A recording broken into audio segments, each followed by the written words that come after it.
Vamos dar início, então, ao nosso encontro de estudos para o Livro dos Espíritos dessa noite. Hoje é dia 2 de fevereiro de 2022, uma quarta-feira, são 19 horas e 42 minutos em Jaú. Nós estamos transmitindo este encontro de estudos em nome da Associação Jauense de Estudos Espíritas, e nós estamos estudando no referido livro o item 6 da Introdução ao Estudo da Doutrina Espírita, item 6, no parágrafo... Olá.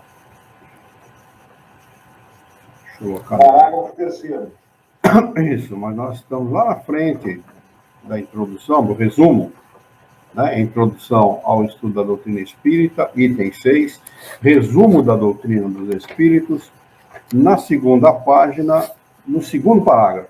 Os espíritos exercem sobre o mundo moral e mesmo sobre o mundo físico. É nesse parágrafo que nós estamos.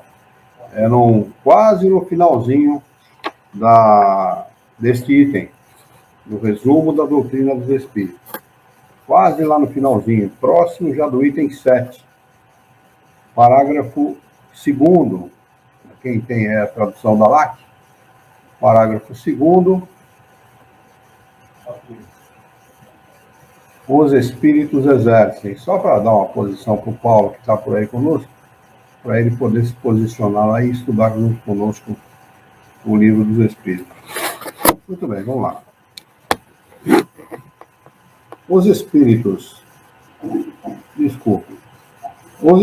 exercem sobre o mundo moral e mesmo sobre o mundo físico uma ação incessante. É muito importante da gente saber, porque a gente às vezes imagina que os pensamentos, sejam eles do tipo que forem, são só nossos. Não são. São também nossos, mas muitas vezes sugeridos pelos espíritos. Se forem bons pensamentos, são pensamentos sugeridos por espíritos bons. E se forem maus pensamentos, ou são nossos, ou podem ser sugeridos por maus espíritos, com o fim de nos prejudicar, com o fim de nos levar a um mau resultado. Agem sobre a matéria e sobre o pensamento, que constitui uma das forças da natureza, causa eficiente de uma multidão de fenômenos, até agora inexplicados ou mal explicados, que não encontram solução racional. As relações dos espíritos com os homens são constantes. Muita gente fala, não, eu vou lá na mulher que eu conheço lá, ela vai afastar os maus espíritos de mim e tal, não vão ter... É mentira. Depende... A nossa relação com os espíritos, elas são diretamente proporcionais aos nossos pensamentos. Então, eu citei, até no nosso último encontro de estudos, quando o Kardec fez aquela viagem, inclusive ele fez um livro depois a respeito disso, Viagem Espírita de 1862. Tem na internet, tem lá no nosso site, a Viagem Espírita de 1862. Numa das palestras, se eu não me engano foi Lyon, não tenho bem certeza disso, mas numa das palestras ele diz assim, vou parafrasear. Eles dizem, dize-me com quem andas, e eu te direi quem és. Eu digo, dize-me o que pensas, e eu te direi com quem andas. Em referência às nossas companhias espirituais. Então é muito importante a gente ter um pensamento bom, né? Um pensamento equilibrado, na maior parte do tempo, que é para atrair para perto de nós os bons espíritos, porque essas relações são constantes, não tem como se furtar a isso. Os bons espíritos, dizem eles, nos convidam ao bem, nos sustentam nas provas da vida e nos ajudam a suportá-las com coragem e resignação. Os maus nos convidam ao mal. É para eles um prazer ver-nos sucumbir e cair no seu estado. Às vezes, eles nem são espíritos perversos, não, mas como sofrem, né?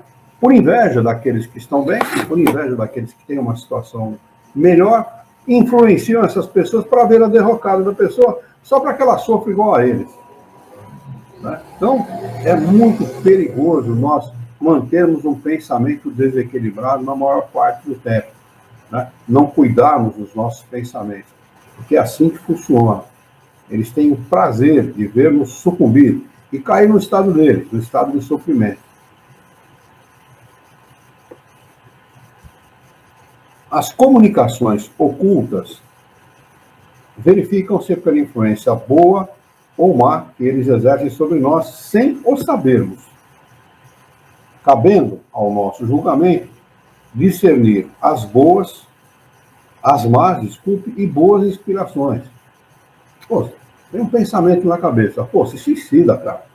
Pô, rouba fulano, corrompe, faz isso, faz aquilo. Peraí, mas eu não sou assim.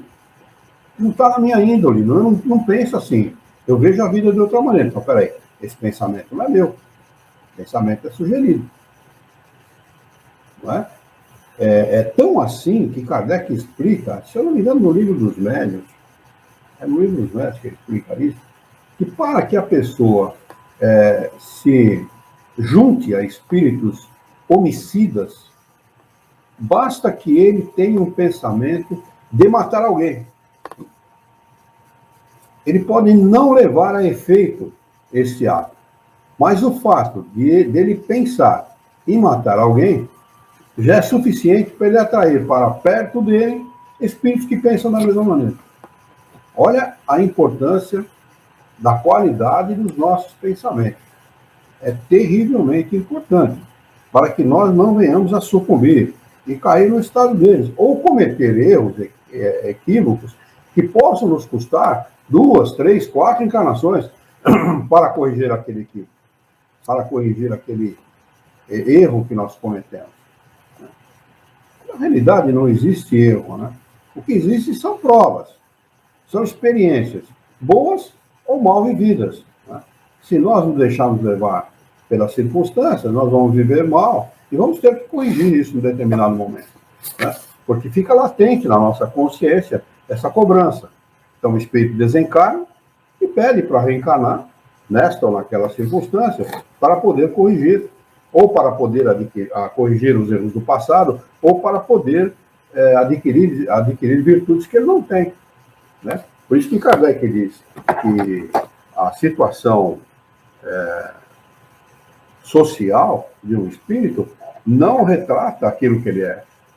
Na pele de um gari pode estar um doutor, e na pele de um doutor pode estar um gari. Por quê? Ele precisa da experiência para adquirir virtudes e conhecimentos que ele não tem. Então, o doutor, muito cioso de si mesmo, muito vaidoso e tal, orgulhoso, prepotente, ele pode pedir numa encarnação futura, né, para reencarnar como um gari. E a gente vê muito pessoas que são sem teto, ou muitas vezes que trabalham em atividades muito humildes, com conhecimento das coisas, então como é que pode? Como é que pode? O sujeito não teve escolaridade nenhuma. Então, somente o Espiritismo para dirimir essas dúvidas, né? Para nos trazer o conhecimento do porquê essas coisas acontecem. Não é? E é assim que funciona mesmo. As comunicações ostensivas realizam-se por meio da escrita, da palavra ou de outras manifestações materiais, na maioria das vezes através dos médiuns, que lhes servem de instrumento. Então, existe a comunicação oculta, que é aquela através do pensamento, por isso que a gente pode dizer que todo mundo é médium, que recebe a influência dos espíritos, e existem as comunicações ostensivas, que são feitas normalmente através de médiums, não é? Há manifestações que não utilizam-se ostensivamente de médium, as manifestações físicas, por exemplo, né?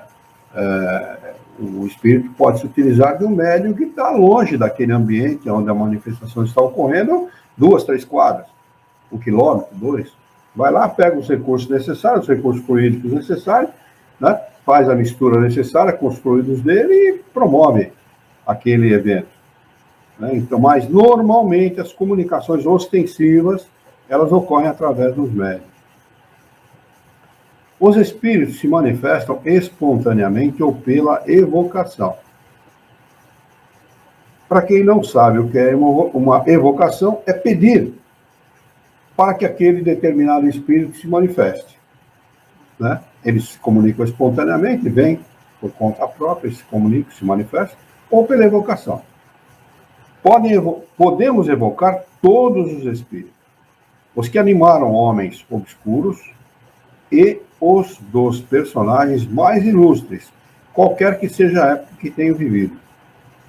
Os dos nossos parentes, dos nossos amigos, dos ou inimigos, e deles obter, por comunicações escritas ou verbais, conselhos, informações sobre a situação em que se acham no espaço, seus pensamentos a nosso respeito, assim como as revelações que tenham a permissão de nos fazer.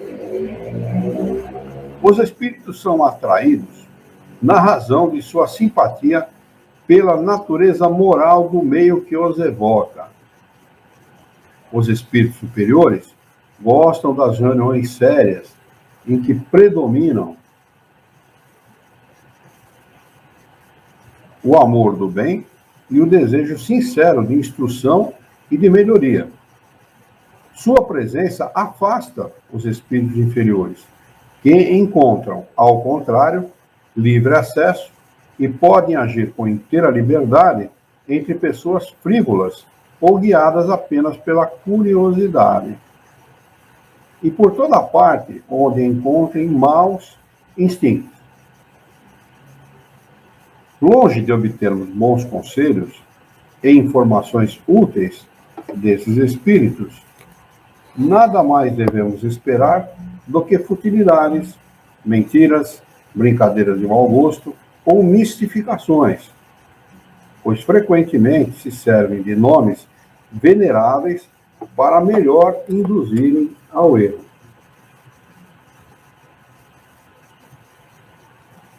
Distinguir os bons e os maus espíritos é extremamente fácil. A linguagem dos espíritos superiores é constantemente digna e nobre, cheia da mais alta moralidade, livre de qualquer paixão inferior. Seus conselhos revelam a mais pura sabedoria e têm sempre por alvo o nosso progresso e o bem da humanidade. A dos espíritos inferiores é inconsequente, quase sempre banal e mesmo grosseira. Se dizem às vezes coisas boas e verdadeiras, dizem com mais frequência falsidades e absurdos, por malícia ou ignorância. Zombam da credulidade e divertem-se à custa dos que os interrogam, lisonjeando-lhes a vaidade e embalando-lhes os desejos com falsas esperanças. Muito semelhante àquilo que acontece entre os encarnados, né? Entre os encarnados acontece exatamente isso, né? Há aqueles hipócritas que ficam dando tapinhas no ombro e que elogiando, né? A gente precisa fugir desse tipo de coisa, porque normalmente são pessoas falsas e desonestas que nada mais desejam que nós venhamos a ter problemas graves na nossa vida, né?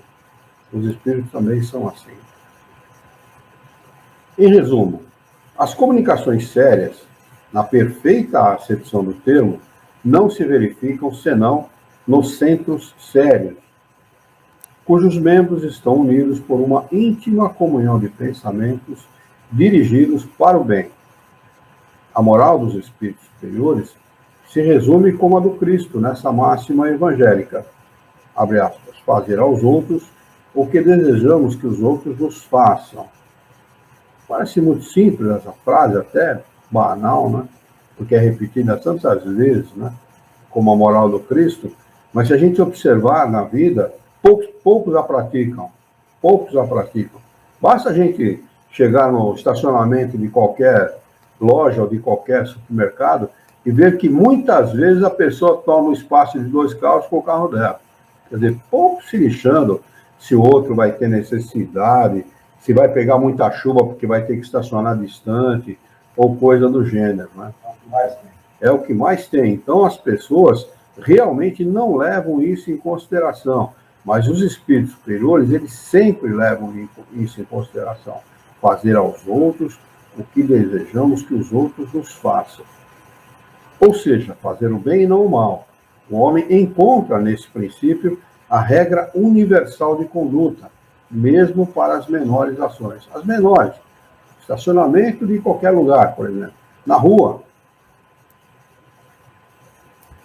Vamos parar lá numa vaga, no estacionamento qualquer que não seja zona azul. Aqui em Jaú tem muito disso, aqui não é exigido o cartão de zona azul, tentaram implantar, mas no Brasil, lei pega, lei não pega, então aqui é uma bagunça organizada.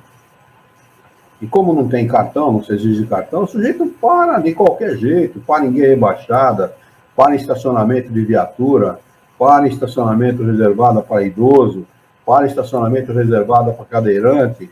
Ele para o carro de qualquer jeito, deixa bem longe do da frente, que é para ele ter facilidade, só para ele ter facilidade para sair, não ter que manobrar o carro.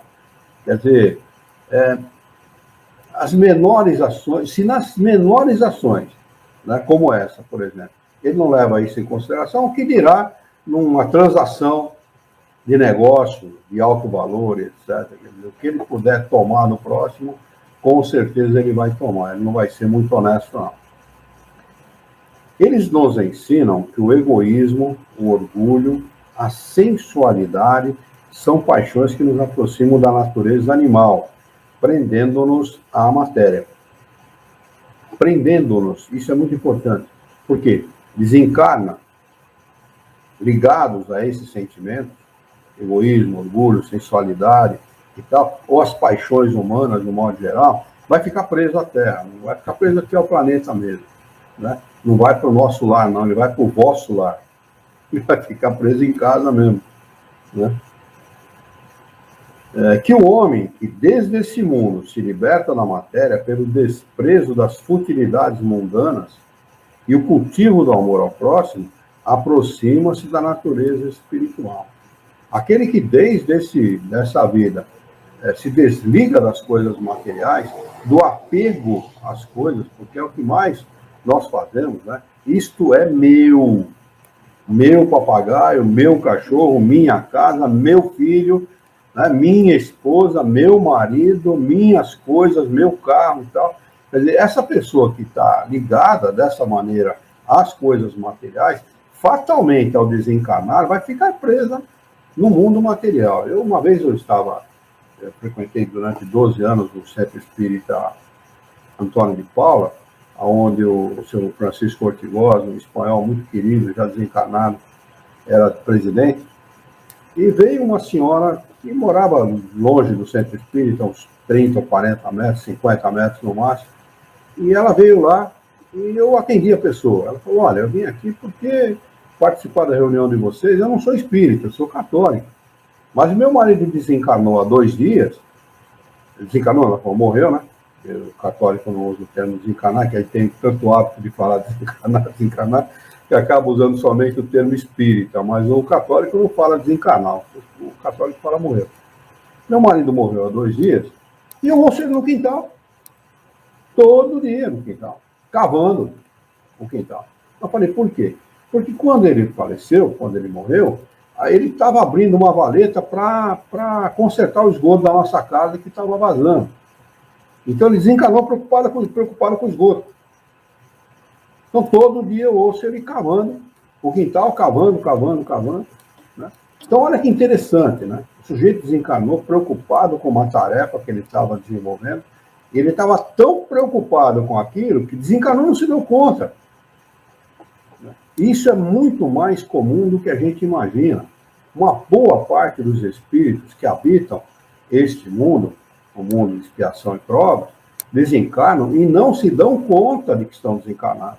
Tem que abrir porta para passar, para ele se deslocar de um lugar para o outro, ele tem que pegar um ônibus ou um carro, para ele sente fome, senta na mesa para comer, ele toma banho, ele entra no banheiro e simula lá um banho, do jeito dele, ele senta no trono para fazer suas necessidades que ele supõe físicas, e tudo como um encarnado, deita na cama para dormir, né?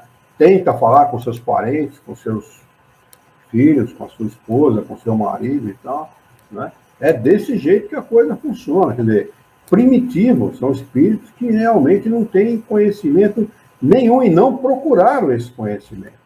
Quando Jesus fala, conhecereis a verdade vos libertará, Ele está falando exatamente disso. Eu não estou preso, eu não estou encarcerado. Nem o Alexandre, nem o Paulo, que está nos acompanhando, estamos encarcerados. Nós estamos livres, vamos libertar do quê? Da nossa ignorância. Vamos desencarnar com o conhecimento da vida espírita, do mundo espiritual, o conhecimento ainda que básico, porque os espíritos que sequer levantaram a ponta do véu, né? Mas com algum conhecimento, e com esse conhecimento, vamos ter muito menos problema ao desencarnar do que o sujeito que não tem conhecimento nenhum e que vai passar por problemas difíceis ao longo do seu desencarne. Até ele falar, pô, peraí, alguma coisa está errada, alguma coisa não está normal. Eu preciso ver o que é que está acontecendo. E ele não... alguém orienta? Não necessariamente, depende de cada um. Depende de cada um, não necessariamente. Normalmente o que acontece com espíritos assim, o Criador permite que ele fique um tempo nessa situação, às vezes chega a milênios, por exemplo, dependendo do grau de orgulho, do grau de vaidade, de prepotência do espírito, porque há pessoas nesse nosso planeta, e nós estamos vivenciando isso, que se julgam superiores, se julgam uma raça superior. Um ser humano, um super-humano. Nós estamos vivenciando isso. Pessoas querendo dizimar a população, hein? Pessoas trabalhando nesse sentido. O Bill Gates é um, por exemplo. Né? É um que trabalha nesse sentido, de dizimar a população mesmo. Ele quer dizimar. Ele declara isso. Não é teoria da conspiração, não é conspiração mesmo. Né? Então, eles se julgam super-humanos. Eles se acham no direito de subjugar e submeter os humanos e de dizimar os sub-humanos. Né? E um sujeito desse, quando desencarna, ele vai ficar tanto tempo quanto for necessário. É que o tempo do espírito não é contado como o nosso tempo. Eles dizem que um segundo, um raio, e a luz viaja a milhões de quilômetros por hora, por segundo, né? Um raio do seu tempo é um segundo na eternidade. Né? Quer dizer, vamos colocar aí, 100 anos é um segundo na eternidade. Né? Então, ele vai ficar por um tempo nessa situação, remoendo os seus pensamentos, revivendo aquilo que ele pensa, revivendo aquilo que ele sente, até ele lembrar-se do Criador. Pô, peraí, meu tio, minha tia, minha mãe, meu pai, o padre, o pastor, alguém me falou de que existe uma criatura superior. Será que se eu fizer uma prece, como me ensinaram lá quando eu era criança, eu vou conseguir alguma coisa?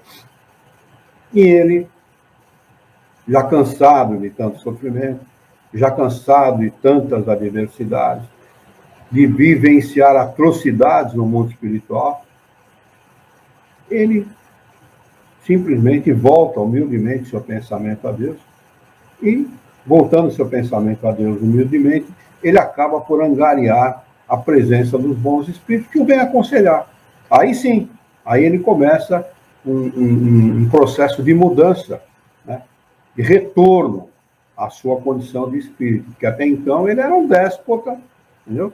Um bárbaro que viveu no mundo e que quis submeter à sua vontade os outros seres humanos. Né? E é assim que funciona. E, guardadas as devidas proporções, funciona assim para todo mundo. Guardadas as devidas proporções, por quê? Porque se o espírito for agir assim por ignorância, talvez ele tenha fique um tempo menor nessa situação.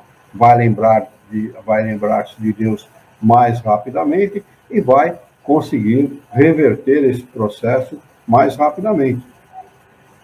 Quando a gente faz um trabalho na casa espírita, um trabalho de doutrinação e de desobsessão, são duas coisas completamente diferentes, nós estamos prestando um serviço social à comunidade, que nós estamos retirando da comunidade espíritos que, por ignorância, agem com perversidade, com maldade, com malícia, enganando, levando pessoas ao desastre social, ao desastre familiar, etc. né? Porque a gente, no centro espírita, a gente procura orientar esses espíritos, orientar, esclarecer esses espíritos, e muitas vezes a gente consegue fazer isso, né? Com a permissão do Criador, é claro, e com um trabalho importantíssimo dos espíritos que trabalham nesses grupos, né? Dos desencarnados que trabalham nesses grupos, que fazem um trabalho prévio junto desses espíritos, inspirando o bem a eles, inspirando bons pensamentos. Quando ele chega no momento de comunicar-se, de se manifestar na casa espírita, ele já está assim, bem encaminhado no sentido de aceitar aqueles esclarecimentos, aquelas orientações, para que ele mude a sua conduta, né? Mas, via de regra, vão ficar muito tempo apegado às coisas materiais. Uma vez, só para ilustrar isso, uma vez nós ainda estávamos aqui na Rua Lourenço Prado, foi logo que nós começamos a casa, há praticamente 20 anos atrás, e num dos trabalhos se manifestou uma senhora. Eu dirigi o trabalho, e ela disse: eu sou fulana de tal. Pois não, e eu sou professora. Eu adoro a minha profissão, sou professora, e eu estou dentro da sala de aula, eu não saio da sala de aula. Eu gosto tanto da minha profissão que eu fico diuturnamente dentro da minha sala de aula. Ela não conseguia sair da sala de aula. Eu falei para ela: a senhora conhece o novo diretor da sua escola? Eu perguntei para ela há quanto tempo ela dava aula, então, em 1930, 40, uma coisa assim, há muito tempo, eu devia ter estado desencarnado há bastante tempo. E a senhora conhece o novo diretor da escola? Conheço. Não conheço, não conheço, não. O novo eu não conheço. Falei: então ele vai bater na porta da sala, da sua sala, a senhora abre, que ele vai se apresentar à senhora. Aí os espíritos fazem o trabalho deles e tal, bateram lá na porta da presumível sala de aula onde ela estava, ela se defronta com uma pessoa que ela conhece, com um desencarnado que ela conhece, com um parente, ela não revela, né? E começa a chorar copiosamente, e depois os espíritos acabam encaminhando esta senhora para os esclarecimentos necessários.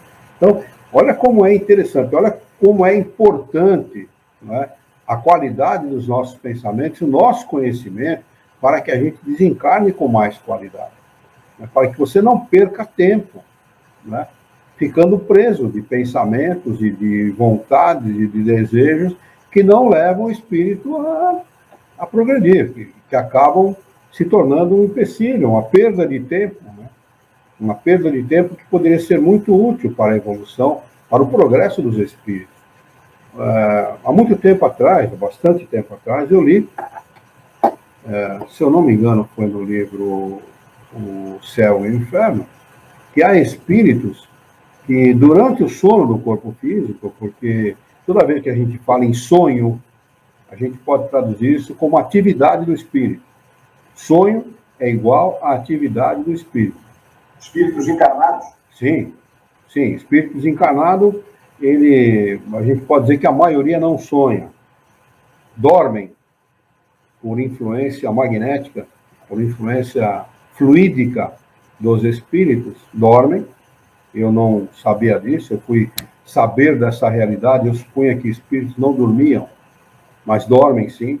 Isso está na Revista Espírita, 1869, se não me falha a memória, né?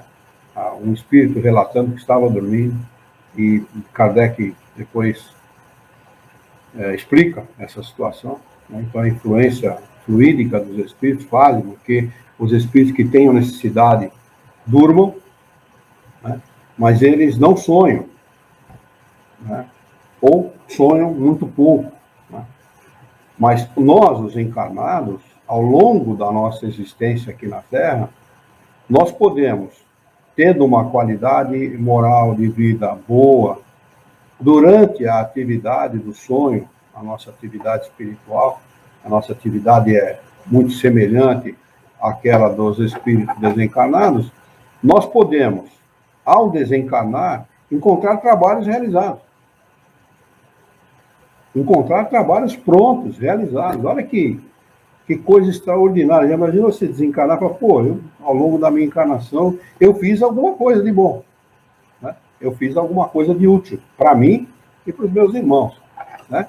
Então, é muito importante o conhecimento e nós conduzirmos bem a nossa existência para que isso ocorra, para que isso aconteça, né?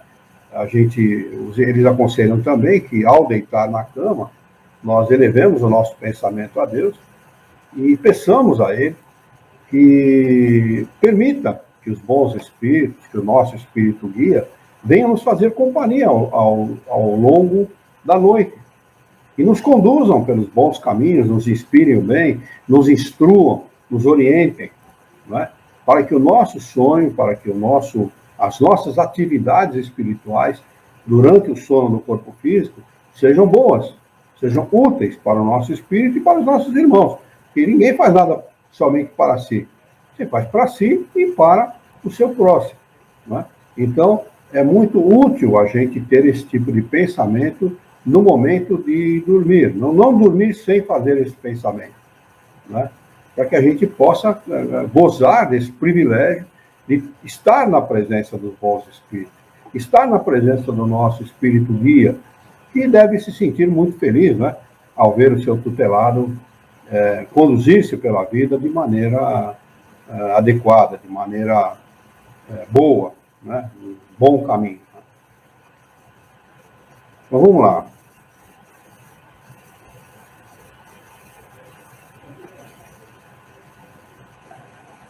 Que cada um de nós deve tornar-se útil segundo as faculdades e os meios que Deus nos colocou nas mãos para nos provar. Que o forte e o poderoso devem apoio e proteção ao fraco, porque aquele que abusa da força do seu poder para oprimir o seu semelhante viola as leis de Deus. Eles ensinam, enfim, que no mundo dos espíritos nada pode ser escondido. E aí que mora o problema.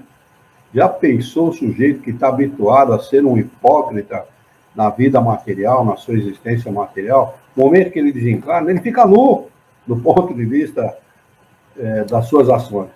Nu, a nu. Todo mundo vê o que ele é na realidade. Não adianta ser hipócrita lá, porque ele fica revelado tudo o que ele é. Nada pode estar escondido. Ele fala que o hipócrita será desmascarado e todas as suas torpezas reveladas. Como isso acontece? Pelo pensamento. O pensamento materializa coisas, materializa cenas, materializa coisas que nós pensamos, é materializado através do pensamento, e os outros espíritos vêm. Olha lá o homicida, olha lá o mentiroso, olha lá o enganador, olha lá o corrupto, olha lá o malandro, olha lá o sujeito que traiu a esposa, olha lá a esposa que traiu. É desse jeito. Então, deve ser muito complicado para um cara que não é honesto consigo mesmo e com o próximo desencarnar. Que ele pode enganar aqui na Terra. Ele pode se fazer de bonzinho, ele pode se fazer de justo, de honesto e tal, para inglês ver. A hora que desencarna, ele vai estar a nu diante dos outros. A presença inevitável e incessante daqueles que prejudicamos é um dos castigos que nos estão reservados. Ele usa aqui a palavra castigo na falta de uma melhor. Na realidade, isso aqui é a ação da lei de causa e consequência, nada mais. Não é um castigo. Né? É a ação da lei de causa e consequência. Você fez e tem uma consequência. Né? É a mesma coisa que a lei de causa e efeito. Eu não chamo a lei de Deus de causa e efeito. Muita gente chama. Eu não chamo. Por quê? Porque causa e efeito está mais ligado a coisas materiais do que a coisas espirituais. Causa e efeito é mais ou menos isso. Pegar uma bolinha de borracha, tirar na parede, ela vai bater e voltar. Causa, aquilo que eu fiz, o impulso que eu dei. Efeito, o retorno dela para mim. Né? Para o espírito não há causa e efeito. Há causa e consequência. A consequência dos nossos atos, dos nossos pensamentos, é aquilo que vai resultar daquilo que nós fizemos. É muito semelhante, mas uma pode ser atribuída a coisas materiais. Ao espírito, não. Para o espírito não tem efeito, tem consequência. Essa é a minha maneira é a minha maneira de pensar. Eu sempre expus isso àqueles que estudam comigo, porque eu penso dessa forma. Então, nada mais é que a ação da lei de causa e consequência. Você fez, você vai ter que arcar com as consequências daquilo que você fez. E para tudo que nós fazemos, tanto na vida material como na vida espiritual, há consequências. Se você for imprudente com o seu dinheiro, a consequência pode ser a penúria material. Se você for imprudente com as suas ações sociais, a consequência pode ser o seu descrédito social. E assim, sucessivamente. Ao estado de inferioridade e de superioridade dos espíritos, correspondem penas e alegrias que nos são desconhecidas na Terra. Olha, somente quem estuda o livro Céu e Inferno sabe exatamente daquilo que esse espírito está afirmando. Porque quando nós vemos uma senhora conhecida de Kardec, não vou lembrar o nome dela agora, porque é dividido por partes, né, o livro, manifestações de espíritos inferiores, de espíritos sofredores, de espíritos felizes. Na parte de espíritos felizes é entrevistada essa senhora, e Kardec pergunta, cara, foi contemporânea de Kardec, Kardec pergunta para ela, né, como é que foi o seu desencarne, né? Ela falou, olha, eu desencarnei e 2 espíritos se aproximaram de mim e me disseram, ó, tá vendo aquela estrela? Apontaram uma estrela no firmamento, é para lá que nós vamos. E conduziram ela para aquela estrela. Falei, olha, não dá para explicar com palavras aquilo que a gente sente. Não existe adjetivo na linguagem humana para descrever o meu sentimento, a minha felicidade, tudo aquilo que eu senti ao desencarnar. Então, a gente não tem como explicar, porque a gente aqui na Terra, na maioria das vezes, só conhece sofrimento humano, a mesquinharia, a mesquinheza humana, né? Tudo isso que a gente conhece daqui. Então, raramente os homens conseguem ser felizes aqui na Terra. Que dirá se aproximar a felicidade dos justos, dos espíritos que tiveram uma boa encarnação, que fizeram tudo aquilo que puderam em benefício de si mesmo e do seu próximo. Mas eles nos ensinam também que não há faltas irremissíveis, não há faltas que não podem ser corrigidas, né? Não há descaminhos que não possam ser levados a bom efeito, que não possam ser apagadas pela expiação. Quer dizer, a expiação é uma palavra católica também, né? Na realidade, não é bem isso que acontece na nossa vida, né?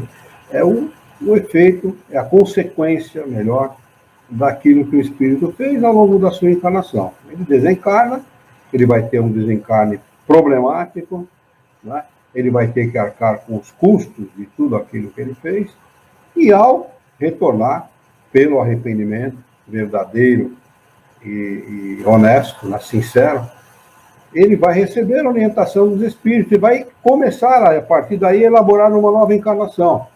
E ele vai entender que ele precisa passar por algum problema sério durante a sua encarnação para ele poder se redimir. Com quem? Com um juiz togado ou com um promotor que o acusou? Nada disso, nem com Deus.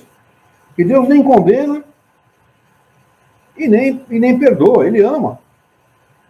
Ele vai ter que se redimir com a própria consciência, porque as nossas faltas ficam indelevelmente gravadas na nossa consciência. Tudo o que nós fazemos. Quando Jesus falou que nada irá passar até que nós vivenciamos o último tio e o último J, ele está falando disso. Exatamente disso, porque um níquel que você deu de prejuízo a quem quer que seja do ponto de vista material ou moral, vai ser esquecido. E nenhum níquel que você tenha feito em favor do seu próximo será esquecido também. Né? Então, é de se pensar, né? Porque o espírito que cometeu muitas atrocidades, ele vai pedir para reencarnar como tetraplégico, paraplégico, cego, idiota, louco, nas favelas do mundo, no submundo de países maltrapilhos do ponto de vista social e moral, né? ou coisas do gênero, porque ele precisa se redimir. Eu não vou lembrar o nome do filme agora, mas como é que era o nome daquele filme? É a história de uma menina africana. Está na Netflix esse filme. A Yara me ajuda muito a lembrar das coisas quando ela está perto de mim, mas eu não vou lembrar, ela tem uma memória melhor que a minha. Mas é a história de uma menina africana que não tem o que vestir, o que comer. E ela se torna campeã de xadrez. Campeã de xadrez. Eu não sei movimentar uma peça, eu sei que peão vai para frente e para o lado, parece, o cavalo é em L, alguma coisa assim, mas eu comecei a aprender xadrez e acabei, por força das circunstâncias, deixando para lá. Né? E essa menina morava lá num país sul-africano miserável, estudava sentada no chão, sem roupa, com má alimentação, né? E ela se torna campeã de xadrez. Que espírito está encarnado naquela criatura? Por trás daquele corpo, por trás daquela aparência. Será que é de uma africana que nasceu sem recurso nenhum? O bom senso e a razão nos diz que não pode ser. Não pode ser, porque nesta encarnação ela não teve condição de aprender o que ela sabia. Né? E a natureza, ela não dá aquilo que nós não temos.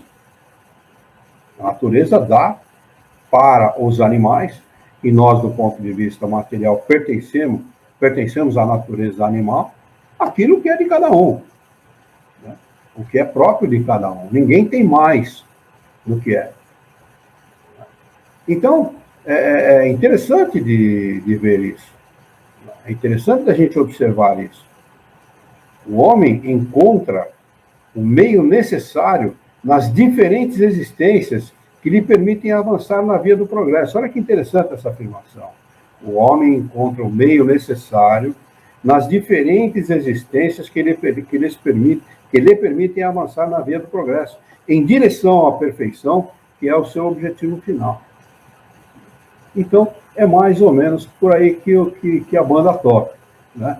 Nós cometemos as nossas atrocidades, cometemos os nossos desatinos ao longo da vida, mas nada fica esquecido pela lei de Deus. A lei de Deus é absolutamente justa. Ela vai saber premiar o seu filho por tudo aquilo que ele fez de bom, e vai saber cobrar dele, pela lei de causa e consequência, tudo aquilo que ele fez de mal, ou bem que ele podia fazer e não fez. Também tem esse lado também. Né? Porque às vezes nós temos condição de fazer o bem a alguém. Né? Mas pela nossa inépcia, pela nossa falta de, muitas vezes, de prudência ou de desapego com as coisas materiais, então não fazemos tudo que nós podemos. Isso vai ser cobrado também, nos é cobrado também, né? Em função dos nossos recursos, daquilo que nós podemos fazer, e não fizemos. Né? Mas nenhuma falta é irremissível, nenhuma. Né? Eles dão esse alento, eles ensinam isso como um alento, como um consolo para nós, os espíritos que vivemos em mundos primitivos como nós. Quase um mundo primitivo, nós mal saímos do estado de primitividade. Nós estamos no meu ponto de vista, eu acho que nós vivemos a pior fase do espírito. A pior fase, que é aquela em que ele tem inteligência, mas está apegado às coisas materiais. É a pior fase. Né?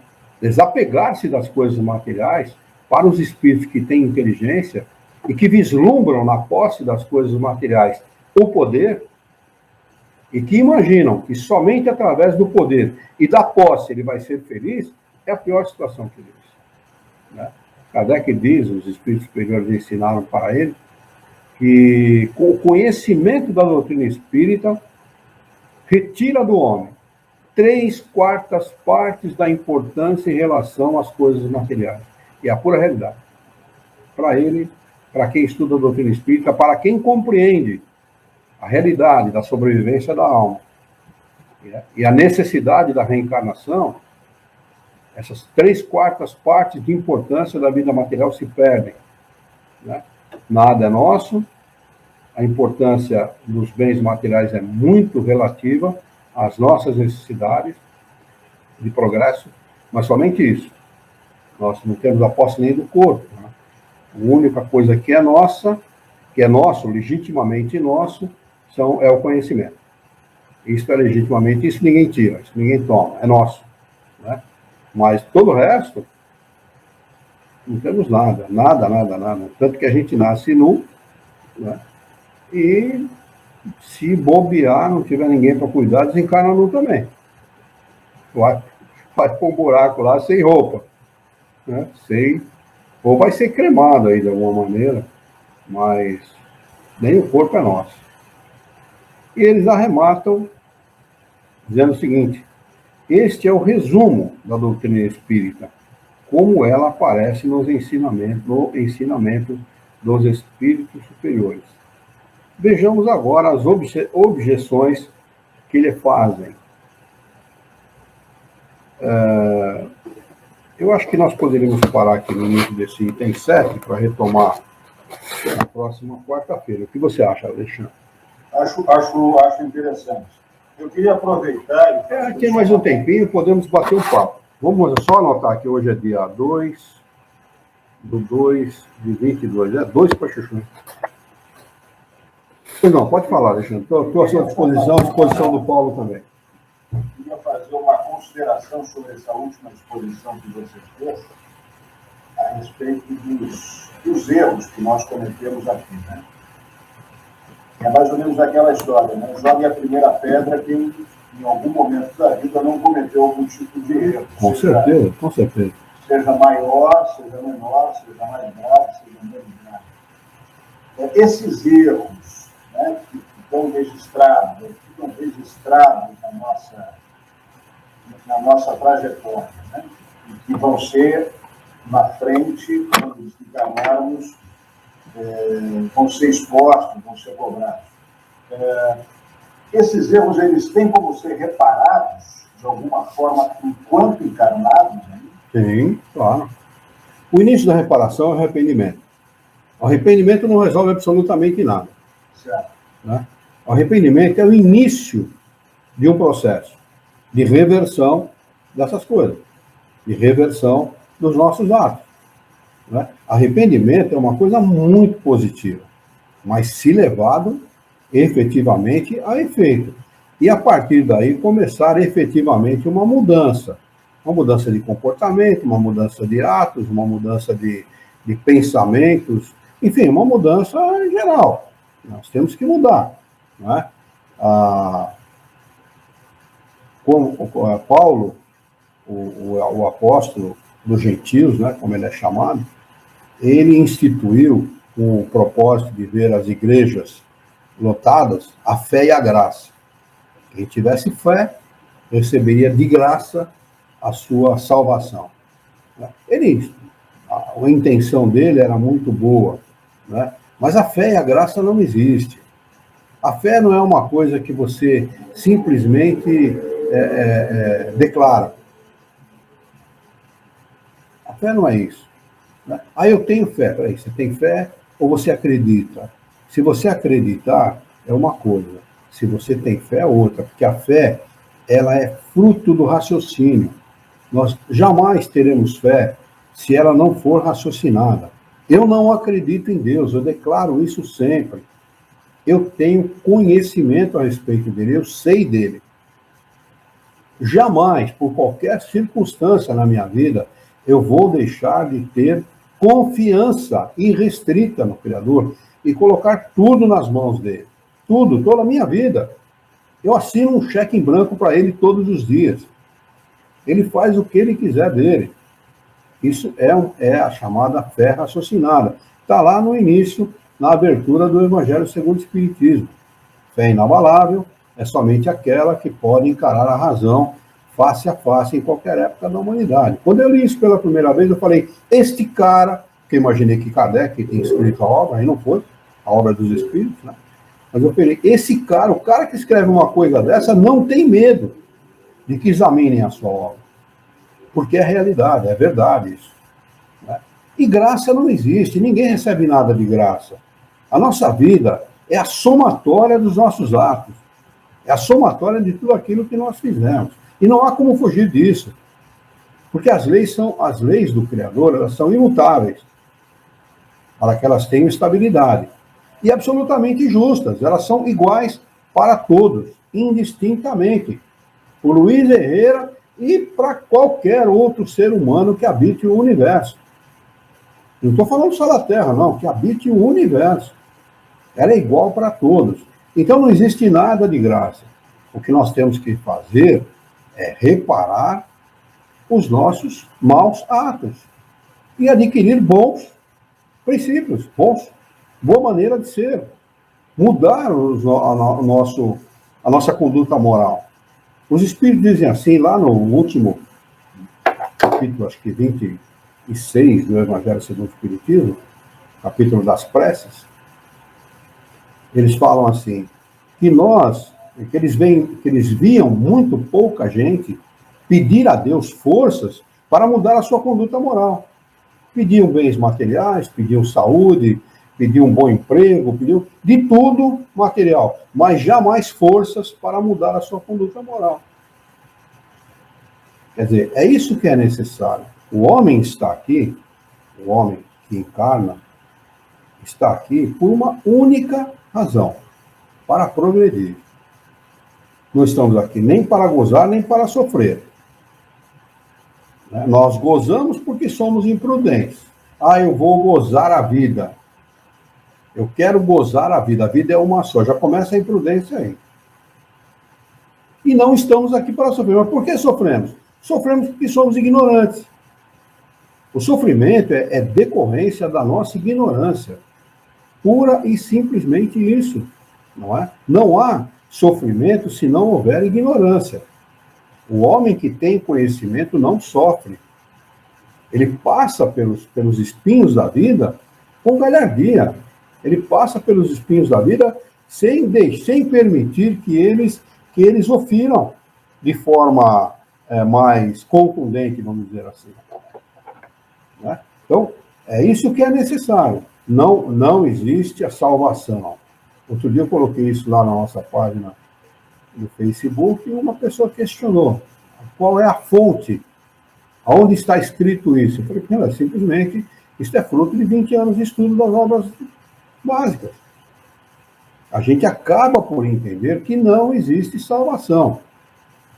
Quando Kardec fala fora da caridade não há salvação, ele não está querendo dizer a salvação do espírito, pura e simplesmente você encarna e porque você praticou caridade você vai ser eximido de encarnar e de reencarnar na Terra ou em qualquer outro planeta. Não, muito pelo contrário. Os seus bons atos vão agir em seu favor para que a sua próxima encarnação ou reencarnação, encarnação se for a primeira vez no mundo, e reencarnação se for a segunda ou terceira ou quarta vez no mesmo mundo, que ela seja melhor, que ela seja mais confortável, do ponto de vista moral, do ponto de vista intelectual, do ponto de vista social, do ponto de vista da sua convivência com os outros seres humanos, do ponto de vista da sua prudência em relação a todas as coisas da vida, e etc. Não há como ser diferente. Há espíritos que progridem mais rapidamente, que entendem isso, acabam compreendendo isso e progridem muito mais rapidamente que os outros. Agora, aquele que é renitente no mal, aquele que é orgulhoso, que é imprudente, que é vaidoso, ele vai amargar tantas encarnações quantas forem necessárias até entender isso. Deus o está punindo? Muito pelo contrário. Ele está amando. Porque ele está dizendo assim, filho, esse não é o caminho. Tanto é verdade isso, que ele instituiu a coisa mais maravilhosa que existe, a nossa liberdade. O nosso, livre-arbítrio. Isso é a coisa mais importante que existe para o homem. Não há coisa mais importante que a liberdade.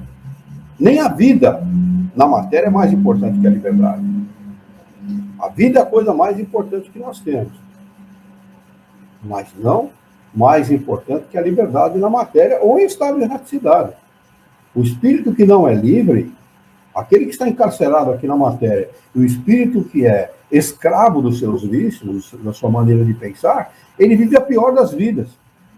A pior das vidas. Não tem coisa pior do que isso. Então, sim, é possível o homem reverter uma situação de erro, uma situação de uma vida mal vivida, de decisões mal tomadas. Mas é preciso que ele se arrependa e, a partir dessa decisão, né, bem tomada, né, que ela seja efetivamente uma decisão mesmo, né, ele começar a mudar seu comportamento. Aí sim, aí vai haver frutos. Mais ou menos como um engenheiro que está construindo um prédio com fundações duvidosas e manda parar a obra. Para tudo. Vamos demolir esse prédio que nós construímos até agora, vamos construir um bom. Né? Quando Jesus faz aquela comparação do homem prudente com o homem imprudente, ele dá esse exemplo. Ele fala assim, olha, o homem imprudente é aquele que constrói a sua casa, o seu castelo sobre a areia. E vem os ventos e os vendavais e demolem a casa, jogam a casa no chão. O homem prudente é aquele que constrói a casa sobre a pedra. E vem os ventos e os tempestades e não demolem a casa, não colocam a casa no chão. A casa resiste. Né? Ele estava falando, não estava falando de construção, ele estava falando da nossa moralidade, da nossa conduta pela terra. Jesus deu N exemplos a esse respeito. Quando ele fala para Pedro, que estão lá na beira do lago de Genezaré, ele diz para Pedro, ó, Pedro, vai lá, naquele lugar ali, ó, e lança a sua rede.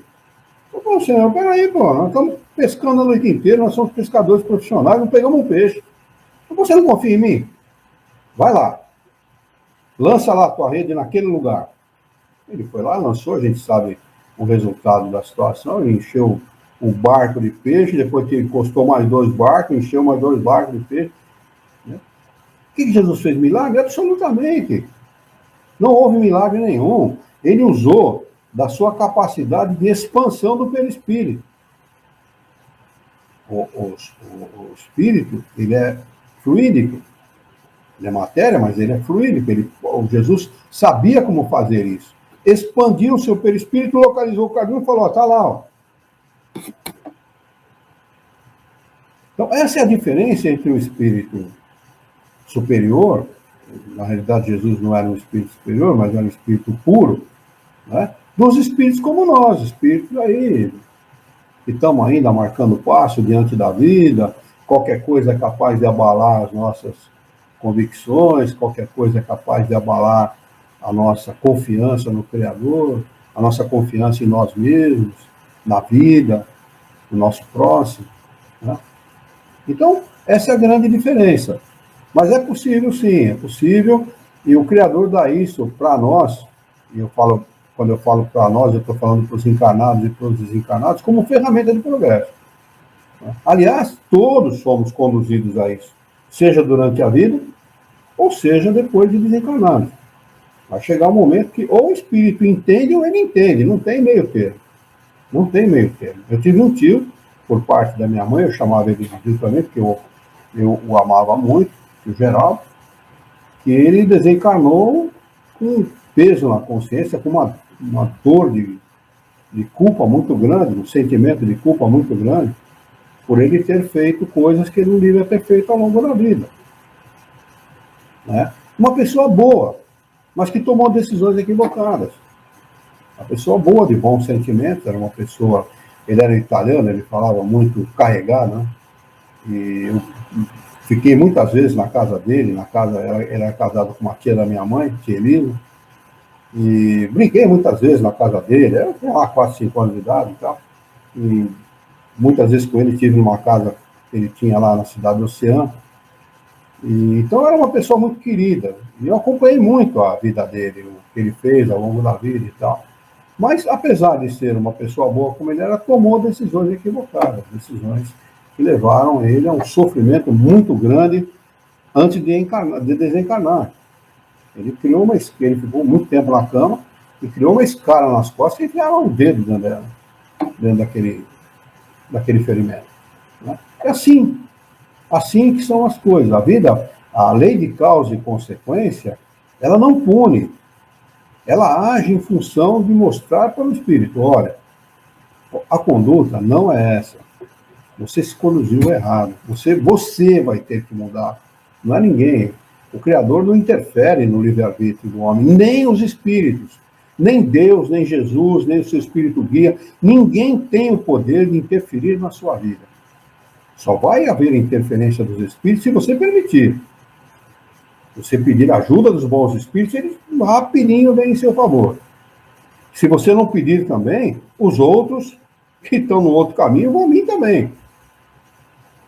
Então, é sempre decisão nossa. A decisão é sempre nossa.